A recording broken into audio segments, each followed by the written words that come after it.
Hi friends, good morning. Welcome to a new day and also my new mini vlog. সন্ধে প্রায় হয়েই আসছিল আর মন্দির থেকে বেরোনোর সময় হয়ে গিয়েছিল। তবুও আশপাশটা আরেকবার ঘুরে ঘুরে দেখে নিচ্ছিলাম। আর দেখো চারদিকে কত গাছপালা লাগানো, আর এখানে না অনেক সুন্দর সুন্দর ফুলের গাছও দেখলাম।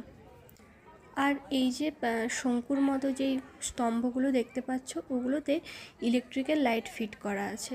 ওগুলো কোনো একটা সময় জ্বালানো হয়, যদিও আমি দেখিনি। অনেক জায়গাতে না ওইগুলোতে প্রদীপও জ্বালানো হয়। তো সন্ধে হয়েই এসেছে, সূর্যদেব পাটেও বসেছেন। তবুও চারপাশটা আরও একবার ঘুরে নিচ্ছিলাম। আর এই যে এই জায়গাটা দেখছো, এটা না যখন মন্দির প্রতিষ্ঠা হয়, এখানে জগন্নাথ, বলরাম আর সুভদ্রা দেবীর প্রাণ প্রতিষ্ঠা হয়েছিল। এখান থেকে মন্দিরটা দেখতে আরও বেশি সুন্দর লাগছিল। সন্ধে হয়ে যাওয়ার জন্য মন্দিরের ভেতরে লাইটগুলো জ্বালানো হয়েছিল।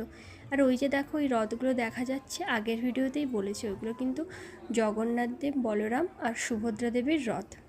তো এবার আমাদের বেরোনোর পালা মন্দির থেকে। আর এই যে বেরোনোর সময় দেখলাম গেটের কাছে এই প্রসাদ বিতরণ করা হচ্ছে।